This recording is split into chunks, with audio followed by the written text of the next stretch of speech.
You are listening to the Small Town Big Arts podcast. I'm your host, Jeffrey Kirshner, the CEO of the Academy Center of the Arts in Lynchburg, Virginia.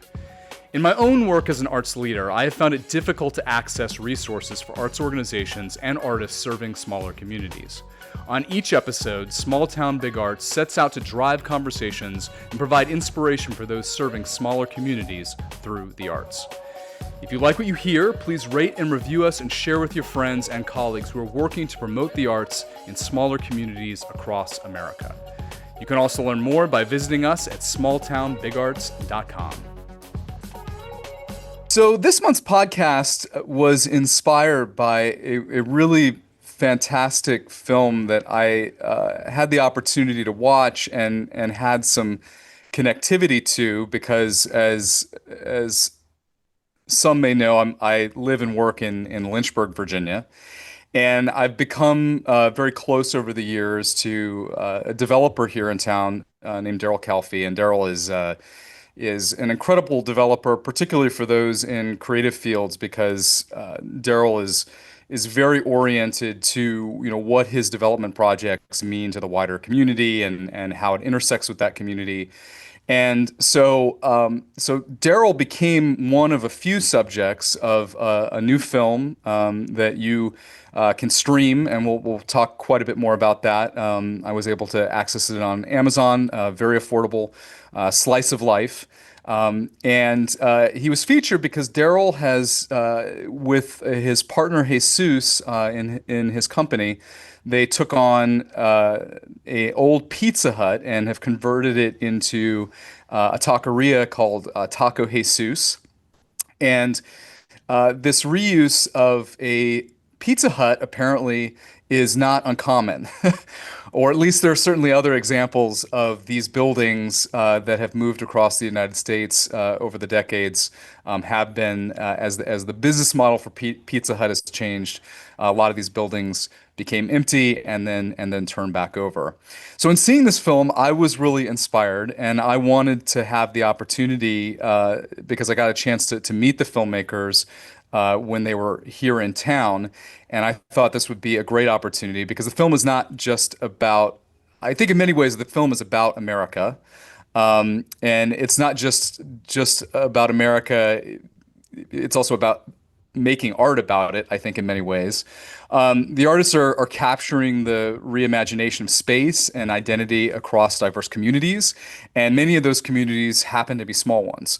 And we'll talk a little bit about, I'm sure, each of these communities as we go through. But our guests are Australian-born filmmakers, Matthew Salleh and Rose Tucker, and they turned they take a look at a nostalgic building type, former Pizza Huts, and use this as an examination of our country here. And from LGBTQ plus churches to cannabis dispensaries, each space becomes a stage for reinvention.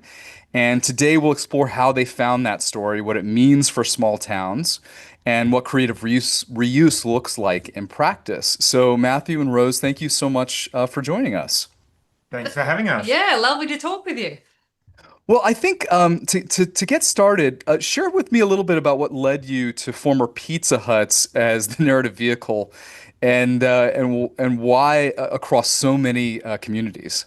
For sure. Well, we grew up with Pizza Huts in Australia, and they were the same. We had the same buildings, the same menus, so it's a very sort of nostalgic part of our upbringing. And then we moved to the US about 8 years ago, and we've sort of always been aware of this meme of the former Pizza Hut. They pop up online all the time, and it's usually just kind of a funny joke. And we thought, what better way to maybe do a bit of a deeper dive into these stories across the US. And I know, Matt, you've always had this idea of like doing a film with the outsider eye. Yeah, for us it was also, we moved here 8 years ago, and so we're still very fresh and new to the country. But we've also been here 8 years, so we know a little bit of the conversations that are going on. And so we had this sort of vision of story we wanted to tell. We sort of call it our sort of great American road trip in documentary form. Yeah. And, I'm very inspired by films like there's an 80s film called Paris, Texas, which was a German filmmaker, Wim Wenders, who came and told a story of Middle America, but he had this what I call this outsider eye, and so he sort of saw very ordinary things in very special ways. And so we thought that, now was the time to strike where we could, while we still have a little bit of that outsider eye, so that when we come into a community, we're seeing things sort of fresh and maybe with a little bit of a different angle from time to time as well.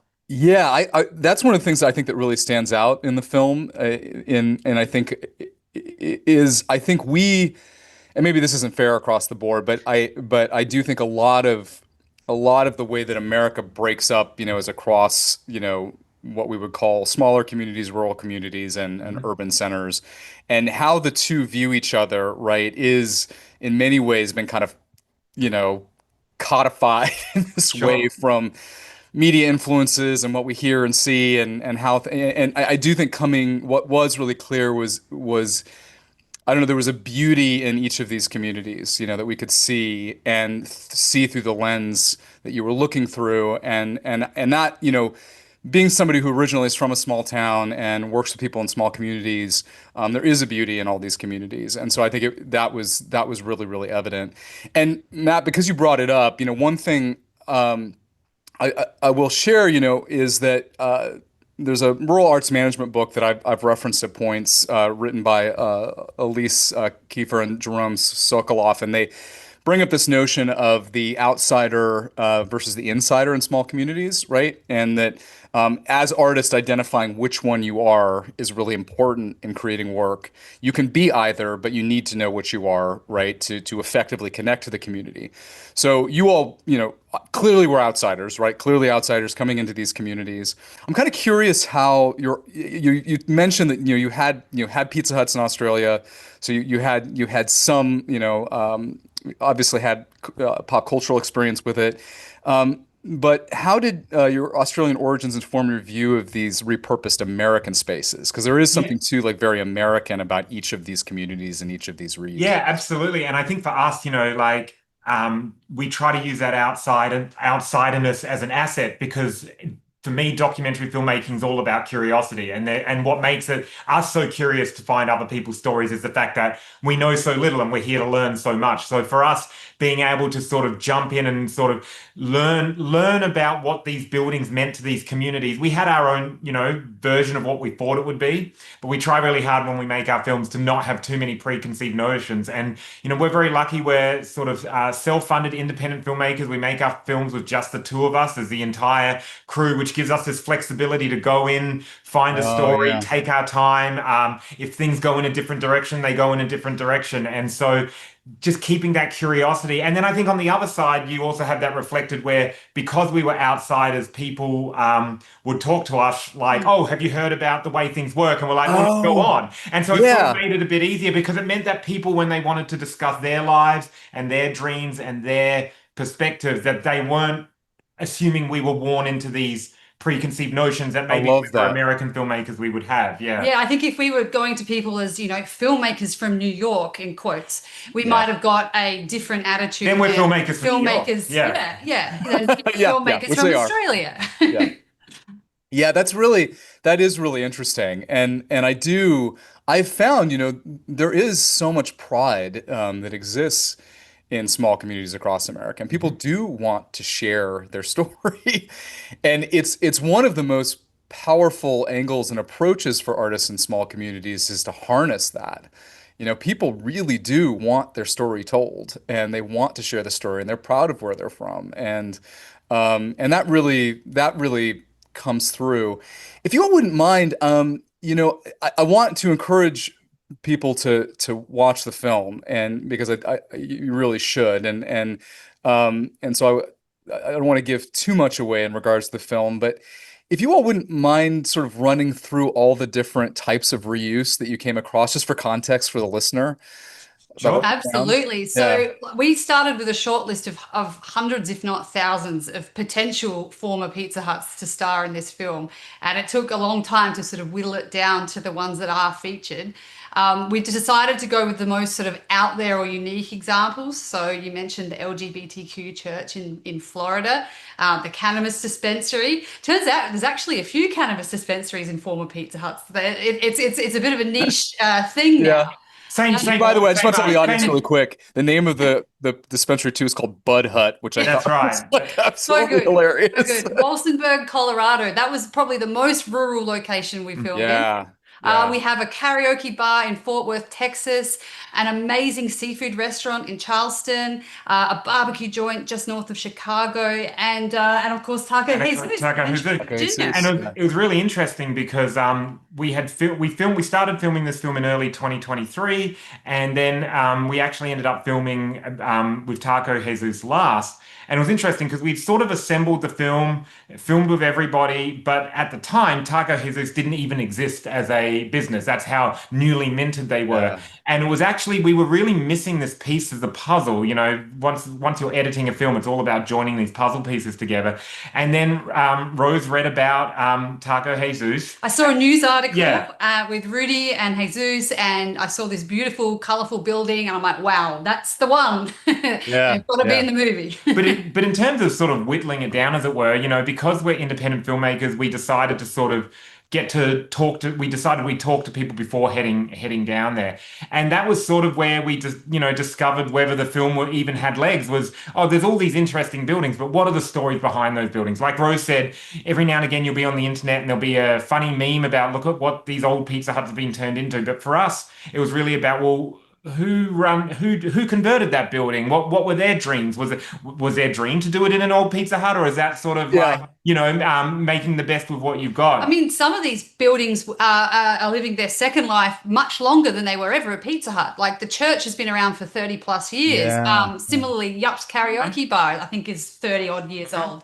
So some of them have spent much longer in their second or third or fourth lives than they were, yeah, ever as a Pizza Hut. Yeah, I but love it was that. just a thing where we basically started chatting to people, and that was really our first, I guess, bounce board for whether this idea had legs. Was we actually rang up the church first and told them our idea, and they, one of the things that got to me straight away, and you said this about people wanting to tell their stories, is everyone was very passionate about wanting to tell their stories, but also understood sort of the humor of the project as well. Like they thought it was, one of the things that I loved about this film was how much of a great sense of humor people had about it. Like found the story very, very funny because I think the thing about our films is that they are often funny on the surface of it, and then we as we dive deeper and deeper, we find these more profound stories. And I think everyone was very in on that. In on the joke. I mean, the church nicknames themselves the Church of the Pepperoni. Like they get it. But straight away talking to them and sort of hearing about the challenges they've had in running that church and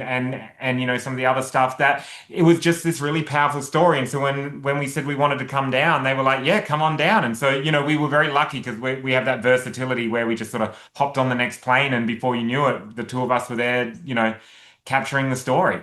I love it. I had this really interesting moment before the screening here in Lynchburg where I was introducing Daryl to another active community member. He's the in political circles, he's essentially the chair of the Democratic Party here. Hmm. And they were talking about a different set of developments that Daryl was working on.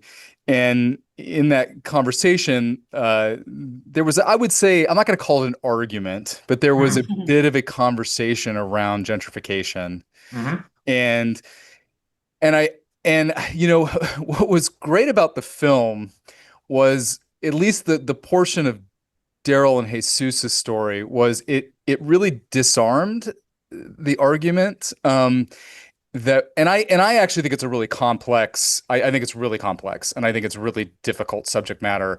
But I do think that when we see the opportunity, right, that was provided Jesus's family, and this is something that runs through, I thought, through a lot of the stories of opportunity that existed in the abandonment of these buildings, whether that be a group of LGBTQ plus Christians who needed a home, Hmm. to a barbecue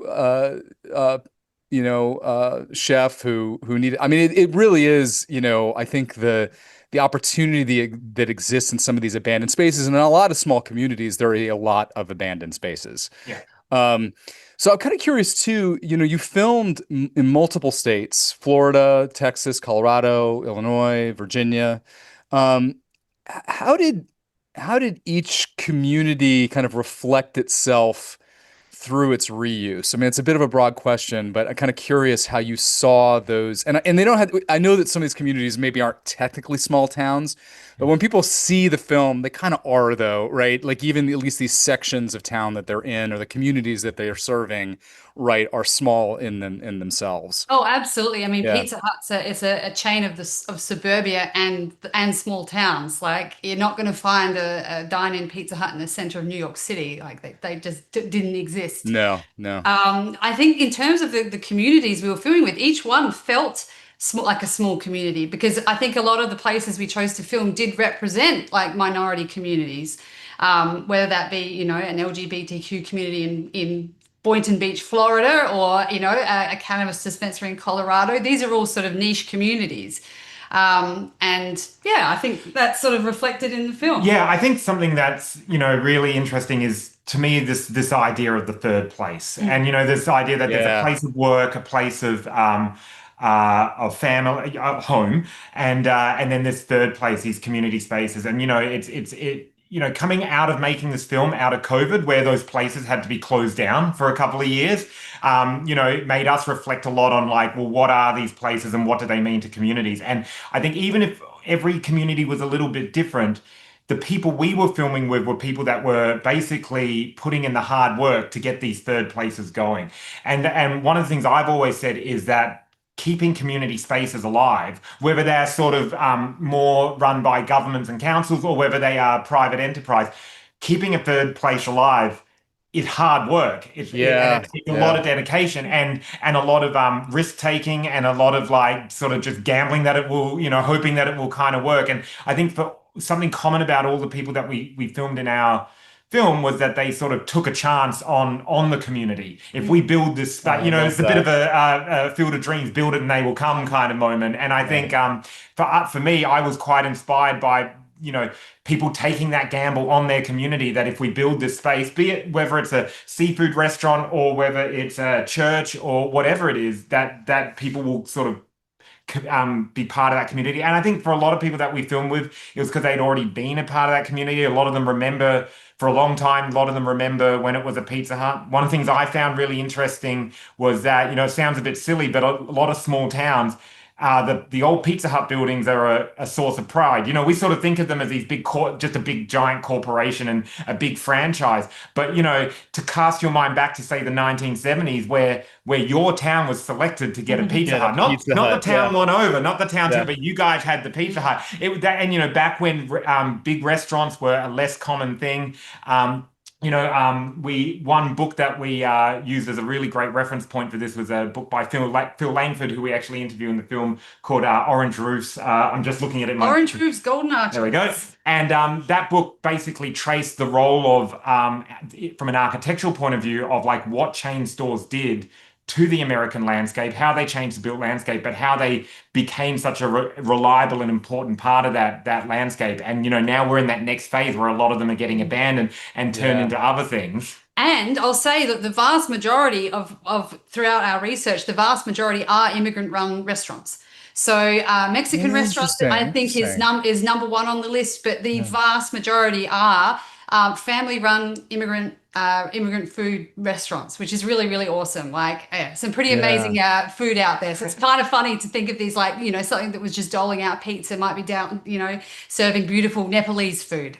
Yeah. Well, it's interesting to your point too, the sort of reflection of the American landscape, right? When we think about, you know, right, the urban sprawl and Mhm. suburbia and your town getting one of these, and now, right, a very diverse country, right, with a large immigrant population.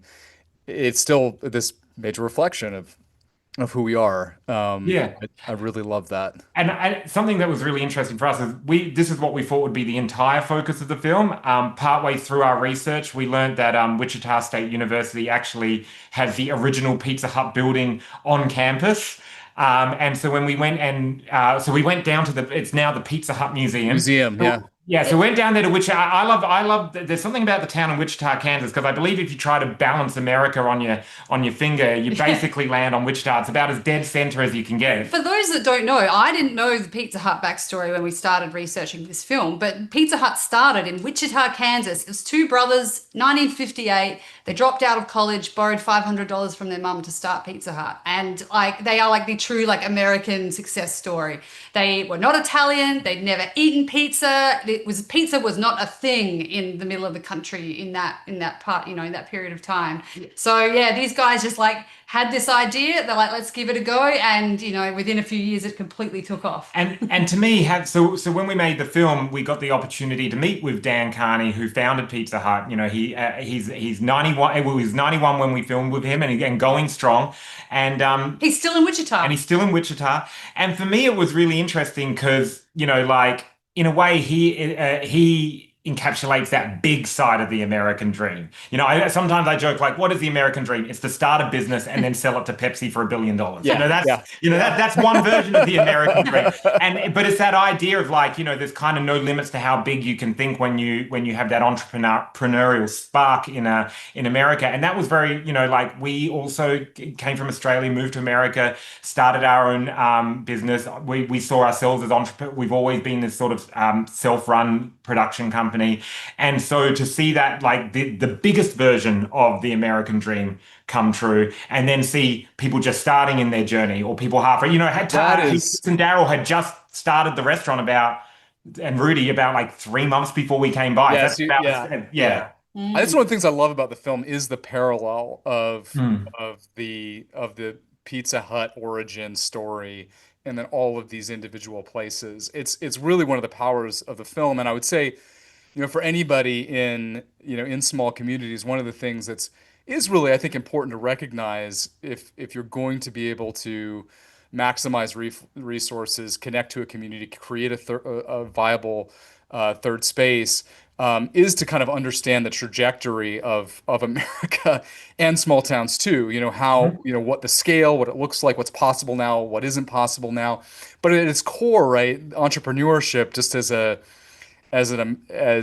human component of our spirit, and certainly in America, a big part of our identity, seeing that come through in each of these places and in different ways, in very different ways. And the challenges of doing it today it's a lot harder today than it was in 1958. Yeah, So I think yeah. Big Ed's story exemplifies that best. Going into tens of thousands of dollars in debt and losing their house and having to start from scratch. It's not as easy as it sounds. Yeah, and I think it's also a thing where Dan Carney, the founder of Pizza Hut, said it himself. It's a spark that just some people have. Like it's almost he was like, my dad always taught me, like they came from Wichita where everyone worked for major companies like Boeing or something, or Motorola or something like that. And so there's that spark there of just like got to do it ourselves, don't know how. And that's something our parents ran their own businesses. My dad had a very similar story to Big Ed of quitting corporate Australia to start up his own business. So those are very inspirational stories to us. And in terms of, like you said, that coming into the community and telling that story, feeling like we were like, even this film itself is our little entrepreneurial little project as well. Yeah, so there's it's another it's all very reflective the whole way through. Well, and you could feel that. You could feel that it meant something to you all, and it spoke to you.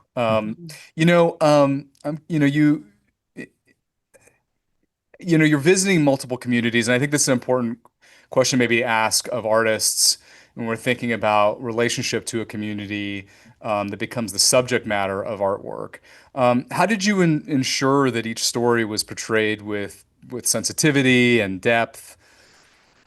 I Yeah. think the main thing is we're not in the film.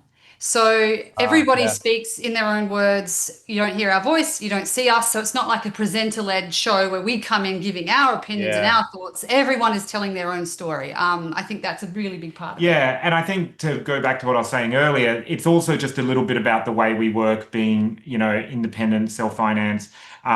We've done it various ways over the years, and a lot of bigger projects, a lot of bigger documentaries. You do a pitch and you tell people what you're going to make, and people want to know straight away. what's the movie about? And we're often like, oh, we don't know. Like, we don't know yet. We have an idea. Well, wouldn't it be cool if it goes down this way or that way? That's some compelling, you think about what the story might be. But we had this opportunity to go where the story took us. And that meant that I think we were never fighting against like, oh, but we said the brief said we were going to go do this.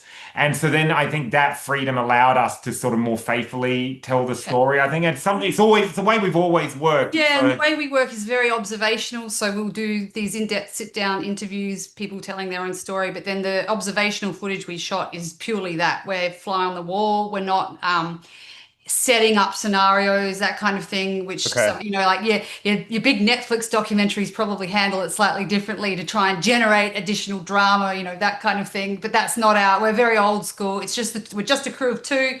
Matt shoots the camera, I'm holding the boom, recording the sound, and we just step back and let things happen. That's how we like to work. yeah. Yeah, one of the things too, I just was thinking about in some of the shots, I was thinking about, and I think this is maybe important to share too, because, and Matt, you brought this up earlier, how difficult it is to formulate and maintain these third spaces. It's so hard. And one thing that I appreciated in the film too that comes through, I do think there is a real spirit of optimism and support that's going on in the film, but you could feel the stress and the Mhm. strain underneath it. And it Mhm. shows up in interesting ways. And this is just me just kind of geeking out and sharing this with you for a moment. But there were even shots where like we're at Bud Hut or something and the parking lot is empty. Right. Yeah. Interesting. And it wasn't always. I mean, there are shots where it's not, and there's certainly people moving in and out of it, Yeah. and it's not. But not being afraid to kind of show, and how sparse it feels in this landscape that is. My family's from Colorado, but they're Yeah. from Western Colorado, right? They're the Mhm. mountain people, Yeah. Mm. and one of the individuals you interview talks about the difference in Yeah. Colorado, Yes. right, between the Western Yeah. and the Eastern. And it's really, really true. And that Eastern section, people don't think of Colorado in the terms of the Eastern section of Colorado, which is open plains, Yeah. Yep. it's big and open. And this Pizza Hut or old Pizza Hut just sitting in the middle Yeah. of like nothing, Yeah. except for mountains off in the distance. And so there is still, I think, a real reality that's depicted.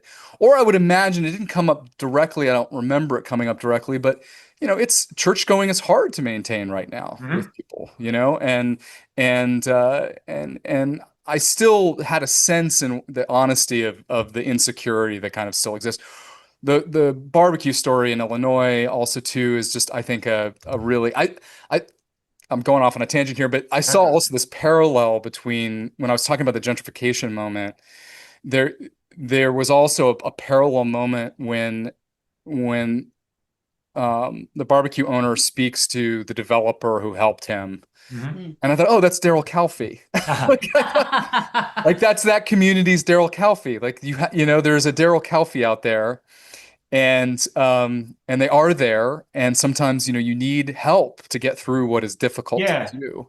And I think it's like you said, the question of gentrification or development in small towns is a difficult question. We've traveled a lot of America with this and other films, and you see, America, a lot of American towns are really caught in that boom bust cycle, and we've seen them at like all different parts of that cycle. Yeah. And And we live in Brooklyn, the heart of gentrification. Oh, yeah. Well, you're in Park Slope, right, too? yeah, Yeah, Parks. exactly, Yeah, well, exactly. we like to say at least Park Slope gentrified a long Well, time right. ago. But so it brings up lots of these difficult questions. But I think in terms of like the idea of businesses and people that want to start up businesses and give back into their own community, it's that old adage that it takes a village. And whether that is the customers coming through, people supporting, conducive councils, which they not always are, like Yeah. and also just this yeah, I think it's a big one for me is just like how unconventional these places can be. You might not even realize as you're built. I don't think necessarily people that started these businesses in former Pizza Huts were like, oh, I want to build a third place so that I can inject a sense of traditional community back into my environment. That's something that I think was heartfelt by all of them, but it sort of came through business. It came through, Yeah. I'm good at, Big Ed was like, I love cooking. I want to cook for people. I'm tired of corporate America. I want to start my own thing. I think when a lot of people start their own business, they're not quite sure what they're even doing. I know when we start, we had this passion for film. We wanted to start up a little film company, which we did in Australia like 20 years ago. And, we had absolutely no idea. I mean, just like Big Ed, we went into debt right off the bat to a very angry Italian landlord. And then we're like, oh, okay, we actually need to learn how to make some money so this business can survive. Oh, okay, we're not just going to get away with not paying rent. All right, let's do some corporate work. Yeah. Yeah. Well, it really is. I think, that struggle and the relationship to the struggle. I think at the end of the day, though, right, what it depicts, though, is that despite the struggles that exist or the realities, right, that people end up facing, I think I really encourage folks to see it too, particularly if you're in a smaller community trying to make it work. The sense I get or the feeling I got is, hey, you know what? It's worth it. And it's worth it when you remember it for these reasons. And sometimes when you're inside something, you're in the middle of it, it's hard to remember why you're doing it, why it means something. And I think as outside artists coming in and framing it for us and looking at it, we can see, oh, that's why, right? This is a reminder of why it's important.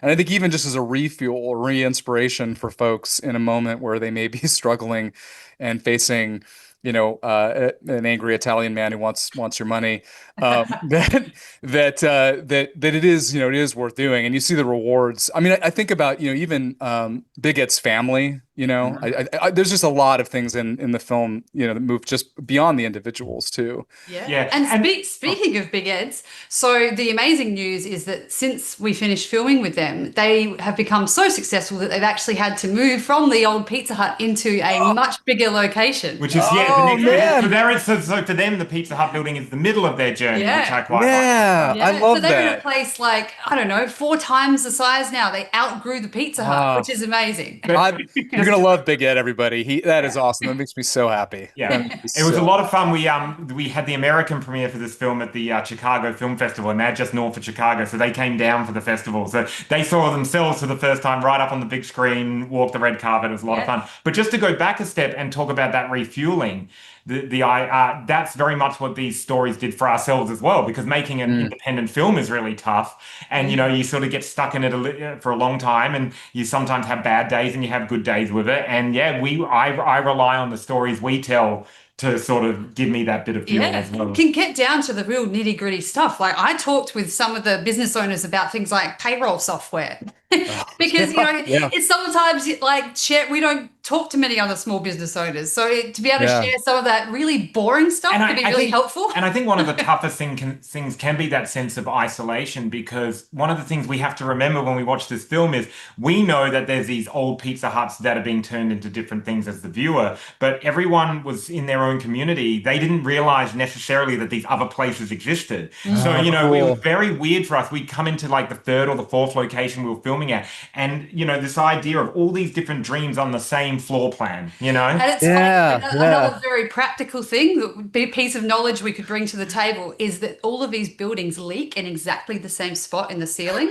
So we could walk in, and it's a great conversation. Great way to establish bonus. I could point at their ceiling. I'm like, does it leak right there? And they're like, it does. That's so funny. So there's this sort of like the secret network of people who all have to deal with the same building, not necessarily aware that others are doing it. I think that's quite sort of magical, this idea of this sort of network of people doing it all together. Yeah, and then also and not being alone, I think it can feel so isolating, in entrepreneurial projects like that. And then, compound it if you're in a smaller community. I mean, again, the landscape in Colorado of Bud Hut, I think to know, like, okay, you are on this road in the middle of an open prairie, right? But then in Virginia, there's another one. In Illinois, there's another one. I mean, just Charleston. I mean, I think there's something I don't know, really, and I think for people in small communities, particularly in the arts field, it can feel very isolating, and to know that you're not alone is really beneficial. Along the logistics as an artist coming in the outside, um, were there any choices you had to make to respect community privacy or narrative authenticity? Just kind of thinking through to the respect and the navigation of being outsiders and coming into a community and Yeah, representing them. it's definitely something we take really seriously, and something we're always learning with. And I think, like Rose said, by us not being in the film, and also by us not having this preconceived narrative we go in, that's about the most valuable. And on a practical level, just letting people know what we were doing. So obviously we're filming in busy environments, often it's restaurants and things like that. So whether that be advance notice, like, they might put it on their Facebook page ahead of time, or signs on the door so people Yeah. know on the way in that they might be filmed. It's little practical things like that. And- We're not hiding, it's not hidden camera. Yeah. We're right there, and we And- would introduce ourselves. And we were very aware. We try, we'd say have a couple of weeks to film in each place, and we would not film for the first day or two, that sort of thing, just to get to learn the community. I've heard stories before of some productions that will rush in, cameras rolling, and then get out as soon as you can. So we tried to sort of, even if it's only for a week, sort of be part of the community. I think. Oh yeah, like we went to the karaoke bar for a couple of nights before we pulled out Yeah, camera. that makes sense. I think that's an important thing for folks to hear too. If you're an artist, an outsider coming in, I do Yeah. think that integration in a way before the actual work takes place. Yeah. Oh, The absolutely. And trust like and honestly, understanding. like having a meal with people or a drink at the bar, like, Yeah. and go like, no, like we want to be here. We're enjoying being here in your space. We want to talk to the regulars. Yeah. And it doesn't take long to get to know the regulars in any given place. Like you tend to get welcomed in pretty quickly. Yeah, and I think it's just that for us, it's a trust building exercise that we want to go through anyway. But because it just makes it easier to work. The phrase I always say is that documentary filmmaking is described as being a fly on the wall, but flies on walls are very annoying. You know what I mean? Like, so we want to make sure we're not, and we probably something a bit different for this as opposed to other projects is we were going into working businesses, wanting to be that fly on the wall and wanting to observe businesses, but we didn't want to affect their business. You know what I mean? Like, so we didn't, Yeah, like, yeah. I know probably some bigger productions will be like, oh, we'll close down for 3 days so that we can just film. But for us, we wanted to get that liveliness of the business at full operation. So that meant that that was, oh, it's a bit of a quiet night. Well, that was probably the biggest stressor for a lot of people we were filming with. Yes. Was like, oh, I don't know if we're going to have a big Thursday or a big Friday. And it's like, well, we'll just stay for both. Like, Yeah. we want you guys to show us the version of the business you want. And yeah, so because like any business, you think which days are going to have the rush, but the rush comes when you least expect it. So Like the karaoke bar, we were all I was just about to ask that. Actually, yeah, bring we that were up with geared the up karaoke bar. thinking Friday night would be the big night, Tuesday night. yeah. Tuesday night. There was packed. Tuesday night, it was like 100 degrees in Fort Worth, Texas, and we were sweating buckets, and everyone came in on that too. You just Yeah. can't pick it. You Yeah. can't pick it. Yeah, and I love the depiction of it too, because you also see both. I mean, there are moments too where people are singing and the bar's kind of empty. No, it's empty. Yeah. Yeah, Yeah. exactly. And then there's other sequences where they're like, to your point, it's just like it is the place to be that night, right? Oh, yeah, So, yeah. And everyone knows, anyone who's run a business knows that you have your good days and your bad days. yeah, yeah. Well, I'm thinking about this idea of these kind of legacy structures. Communities are filled with these types of structures. It's funny. I had this realization while we were sitting here talking. Like our dispensary here in Lynchburg is in an old Applebee's. Ah, And there you go. right, and this is that Applebee's too style architecture that is like what Pizza Hut's second generation kind of was, right? The Yeah, where they moved towards the boxy, the more 90s style. yeah, and now that too, right, is now right. These things run through cycles, so now our dispensary is in this old Applebee's by the Walmart, which always just like really cracks me up. But anyway, these structures exist, and I'm trying to think, could this kind of site-based documentary inspire people in small towns to think differently about legacy structures? Repurposing that idea.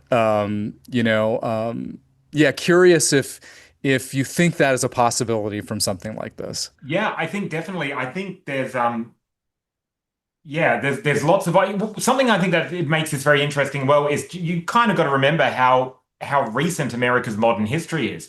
You know, if you go back to you can go to sort of older places like, you know, Istanbul or Rome, where you can see the 12th century building and then the 13th century building Yeah. built on top and then the 14th century building. These are the structures that built America. You know, rapid expansion in the 40s and 50s meant that these, you know, iconic, you know, I find it really interesting that, you know, you can talk about high architecture, but name me a more commonly recognizable building in an instant than one of these old Pizza Huts. And so True.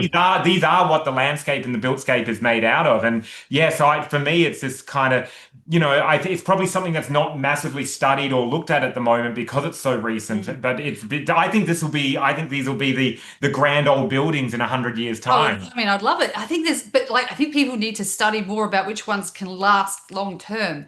So, like, I know that a Uh, lot of buildings built during that era are maybe not going to last as long, but these old Pizza Huts are standing they were strong, built to like, last. Yeah. except for that Yeah. one leak. Yeah, it was like Dina, the manager of Nico Seafood in Yeah. Charleston. She said this building has survived hurricanes. You know, Yeah. Yeah. I remember. Yeah. in Yeah. terms Yeah. of repurposing, it's also a bit of a game of survival of the fittest. It's like these buildings that are left are strong. You know what I mean? Which means Yeah. they've got, They're still there. yeah, Yeah. I that's mean, right.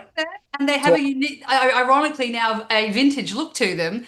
And like me, I know, like, you know, a lot of people complain about modern architecture all looking the same. Everything's just a plain grey box these days. So maybe that vintage charm will come back into fashion. yeah, I love that. Well, you know, and there's a couple of one of the things that just to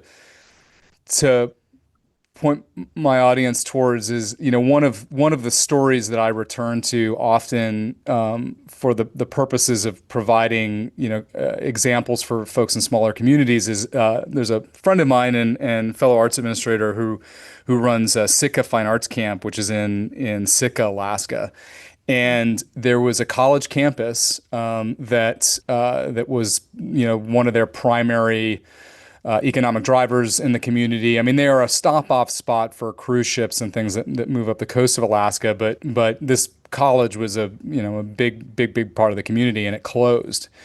And the success story of Roger, who runs Sitka Fine Arts Camps, the success story is that they were basically given the campus. They had been running a small camp and or arts school essentially for largely in the summers for the state of Alaska, for students, middle school and high school students, and they got this college campus, and they ended up they have one building at a time repaired it and fixed it, and it has been a community-wide effort too. So this engagement that they've created across the community, that volunteerism isn't necessarily giving money. It could be that you show up one day, almost like a Habitat for Humanity scenario, and you're Mhm. helping fix the building. And so it's been this thing that's brought the community together in repairing and repurposing this.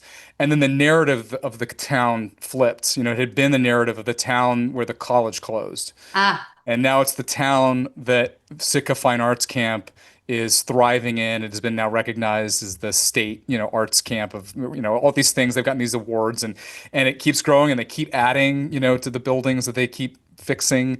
And, you know, we do have all of these, you know, it can seem like nothing, but there is something really depressing about like an empty Pizza Hut building. And to your point, it is strong. It's going to stay there, right? yeah. And the symbolism of these empty spaces. And I think getting back to that gentrification conversation too, why it's really tough, because if you leave these things empty without being repurposed, then they become a blight, and not just visually, but also, I mean, how people feel about where they live. Mhm. And there's something really powerful. You know, I don't know, there's something even that green roof, right? Mhm. On that building of Bud Hut. I don't know, you know, it's just I don't know, there's a reinvention, there's a new spirit that is brought in. Signs of life. Yeah. Yeah. Yeah, yeah. And I it's just a really powerful reminder. And we're here, you know, at the Academy. We restored a historic theater that had been closed for 60 years. Oh, Yeah. wow. And you talk about Was it completely dilapidated inside? yeah, it looked like Stranger Things upside down world. Yeah. Amazing. Yeah, Yeah, and that's so and cool. huge project. It took a bunch of work, but it changed the narrative for the community about what was Yeah. possible. You And know, I think you can look at different scales of it as well. One of the things that's been really fortunate for us is we've been able to sort of do our second tour because we did a big festival tour for this film. mm, And so we've screened at everything from brand new AMCs to just two I think that can give the contrast is we screened at Cleveland Film Festival where they've got a huge arts district with a lot of perfectly restored yeah, it's a Playhouse great area. where they had that. Oh, they're Absolutely beautiful. phenomenal. And then we did it. We also did a screening in Pittsburgh and a place called The Bottle Bottle Rocket Rocket Social Social Hall. Hall, which was a bunch of young 20-something film makers.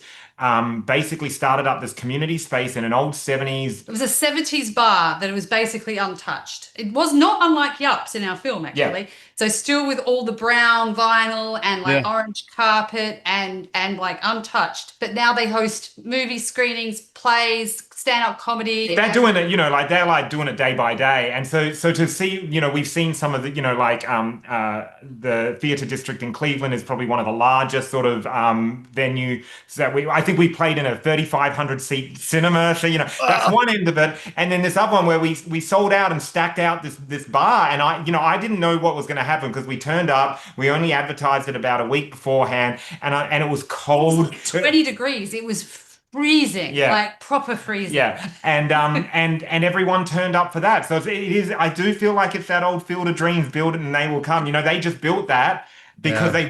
they wanted a space to hang out. I think is pretty much the story. And there And was now they a turned it in. hunger for like in Pittsburgh, they're a pretty unique venue, and now they're kind of like the preeminent spot for stand-up comics to come when they come through Pittsburgh. I'm like, yeah, I love so it. cool. Yeah, I love it. I love it. I love it. Well, I think if you could tell us where folks can screen the film, because I want to make sure as many people see this amazing film as possible. sure. You can screen it on Prime Video in most places, so all across America, Canada, England, Australia, all of that. Prime Video is usually the easiest stop. And then if not, sliceoflifedoc.com is our website where you can stream it directly, and there's a few other download options there. And we did something really cool. We did a like collector's edition Blu-ray Oh, yes. series. So Oh, you could buy the 6 different versions, each one featuring a different former Pizza Hut. So, The contents are the same, but the pick your, covers are I'll different. yeah, show you yeah. quickly. This is the Oh, we have, yeah, there we go. of them here. So you've got your Taco Jesus Yes. limited edition, and then you've got your let's have a look here. There's your Big Ed's barbecue. So yeah, so we were all, even just part of this old retro charm is like I actually I did not go to film school. I basically learned film by working in a video store. It's about as cliche as you can get. So when I had the chance to do our own limited edition Blu-ray, we had to sort of You jump have on. to do it. You have to Yeah, you do got to it. do it. Gotta Yeah. do it. Well, there may be a next film that's blockbusters, like old blockbusters. Yeah. Yeah, but there was a great documentary There was about one actually. Was there? the last one to close. I think it was the last one to Oh yes, the Yeah. last Decline. blockbuster on Earth or Yeah. whatever. Yes, Yeah, I totally yeah, it's know. probably, yeah, and that's a good double header. You can watch that film Yeah, and yeah, our film yeah. on the same Actually, night. That's yeah, a good one. a Yeah, good double bill. Yeah. The beginning and the end. yeah.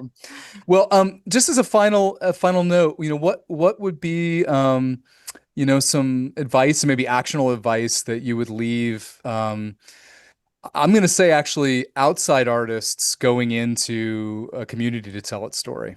Mm.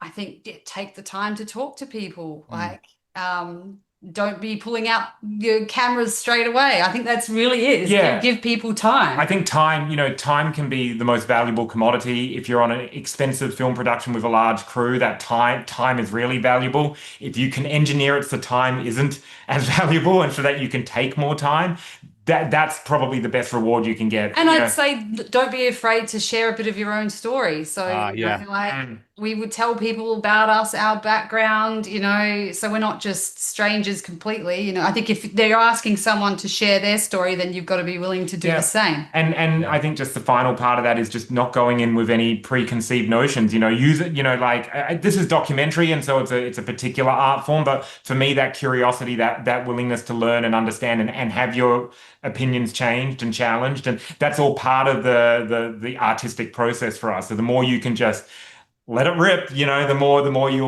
get out of it, definitely. Yeah, and I love that too because I think more than ever right now in the modern age, what people really need is to connect to one another and understand one another. And, Sure. an artistic project like this, I think, the spirit of that, I think, can be both practical and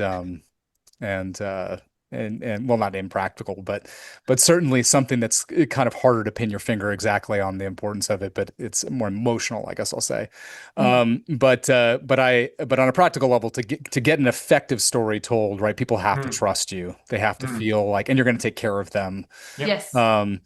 And I think that's fantastic sound advice. Mm. Well, Matt and Rose, I really appreciate this. I just really want to stress again, this is a really phenomenal film, and if you are an artist making work about small communities, or you're in a small community making art, this film is going to speak to you on all kinds of levels. So, thank you for your artistry, thank you for your work, and I really appreciate this. Yeah, great. Thanks for having us. Yeah, that was a fun chat. Absolutely.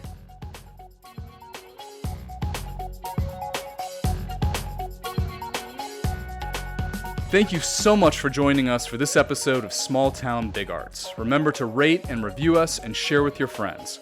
To learn more, visit us at smalltownbigarts.com. Until next time, I'm your host, Jeffrey Kirshner.